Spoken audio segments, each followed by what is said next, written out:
안녕하세요. 가온 I&D 대표 김현성입니다. 지금부터 인테리어 이야기를 시작하겠습니다. 구독과 좋아요를 눌러주세요.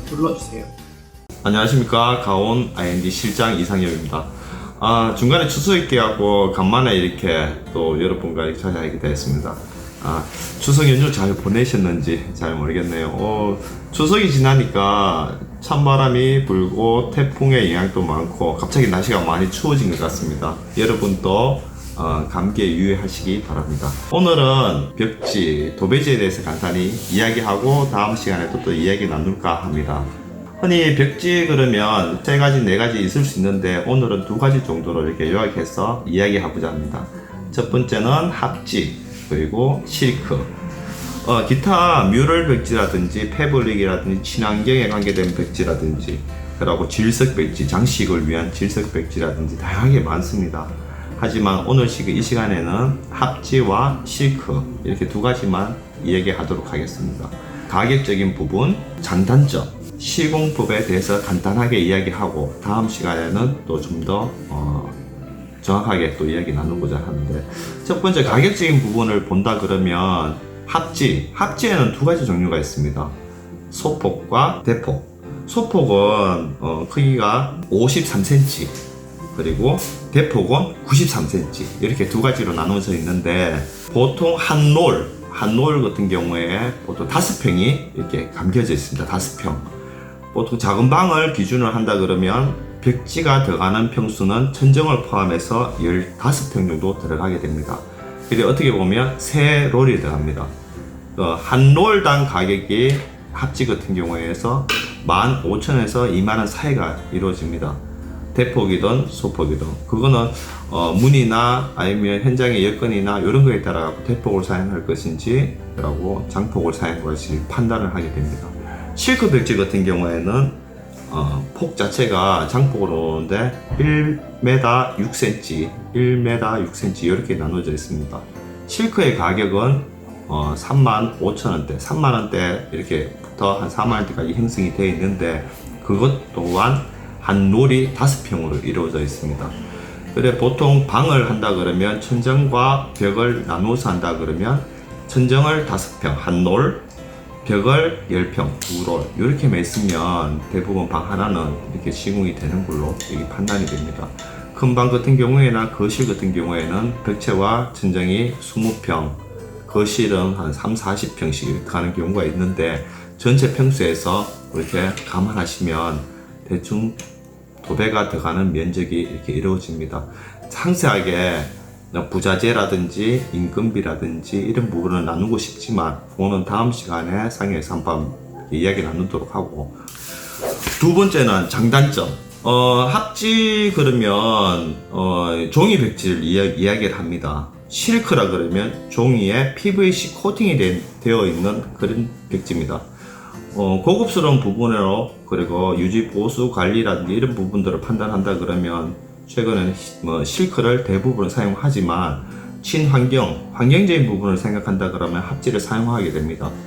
합지 같은 경우에 종이의 재질을 그대로 가지고 있기 때문에 PVC 인공적인 부분이 없기 때문에 조금 친환경적이긴 합니다. 하지만 근데 비주얼 보여지는 부분에 대해서는 최근에는 다 실크를 사용하게 되겠죠. 부분적으로 뮤럴 벽지라든지 질석 벽지라든지 다양한 디자인 벽지를 포인트로 잡아 두시는 분도 있는데, 그거는 자기가 꾸미고자 하는 공간에 대해서 어떻게 연출을 할까 판단하셔갖고 벽지를 선택하시면 좋을 것 같습니다. 그리고 3번째 시공 방법입니다. 합지 같은 경우는 제가 금방 이렇게 종이로 이루어져 있다고 합니다. 대부분 이렇게 붙이는 접착제가 풀입니다. 풀로 이루어졌습니다. 그렇기 때문에 전면에 다 풀을 바른 다음에 벽체에 직접 붙이는 방식으로 이루어진다고 판단하시면 될 겁니다. 실크 벽지 같은 경우에는 마르면서 수축률이 합지와 종이와 습해져 있다가 마르면서 팽창하는 종이의 성질을 좀 덜 갖기 때문에 맞붙이는 방법입니다. 합지 같은 경우에는 겹쳐 붙이게 됩니다. 왜? 전면에 풀을 다 바르고 벽에다 취급하게 되면 마르면서 상당히 많이 잡아당기게 됩니다. 수축됩니다. 그래서 겹쳐 붙여서 그런 부분들을 하자를 없애기 위해서 항상 겹쳐 붙이게 되는데, 실크 백지 같은 경우에는 PVC 계열이 코팅되기 때문에 마르면서 수축률이 덜합니다. 그렇기 때문에 맞붙이게 됩니다. 맞붙이게 되는 이유 중에 한 개도, 실크 백지는 벽에 붙이기 전에 부직포를 이렇게 먼저 바르게 됩니다. 벽의 전면에다 풀을 다 바르지 않고 부직포 위에 실크 백지가 올려지게 되는, 그렇게 시공되는 게 실크 백지의 시공 방법입니다. 그렇기 때문에 부직포가 팽창이나 수축이 덜하기 때문에 맞붙이면서 이음새나 패턴 같은 경우에 어긋나는 부분이나 이런 부분을 최소화하면서 면이 아주 고르게 이렇게 이루어집니다.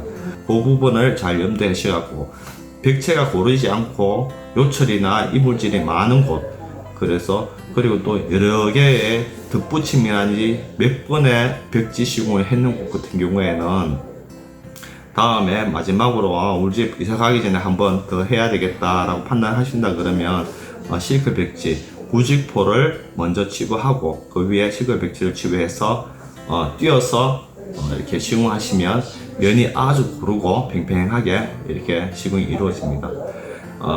장점과 단점 이런 부분들은 어떻게 본다 그러면 소비자분이 이렇게 판단하셔갖고, 조금 환경적으로 집에 아토피가 있는 아이, 피부병에 민감한 아이가 있다 그러면 합지나 친환경 백지를 선택하시는 게 맞고, 그렇지 않고 이제 심플한 면, 그리고 시공성 이런 부분을 판단한다 그러면 이제 실크 백지를 선택하시는 게 맞겠죠.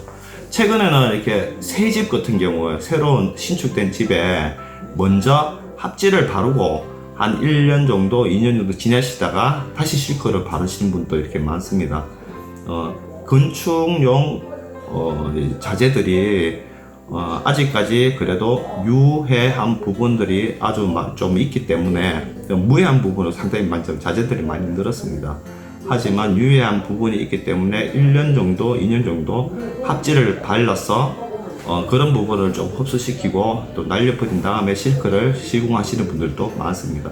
애초에 또 여유가 있다 그러면 친환경 벽지라든지 무해한 또 이온이라든지 여러 가지 이렇게 좋은 성분이 또 나오는 그런 벽지들이 상당히 많이 개발됐으니까 그런 벽지를 바로 바르시는 분도 있고 그렇게 합니다. 어떻게 도배지를 선택하면 소위 말해 실패하지 않는 도배 시공이 되느냐, 다음 시간에 제가 알려드리도록 그렇게 하겠습니다.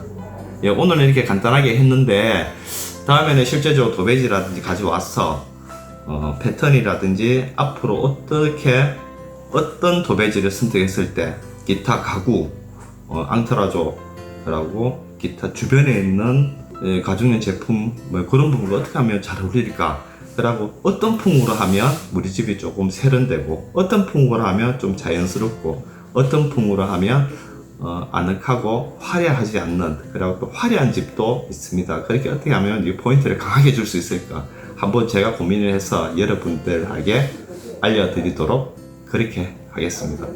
오늘 간단하게 마치도록 하겠습니다.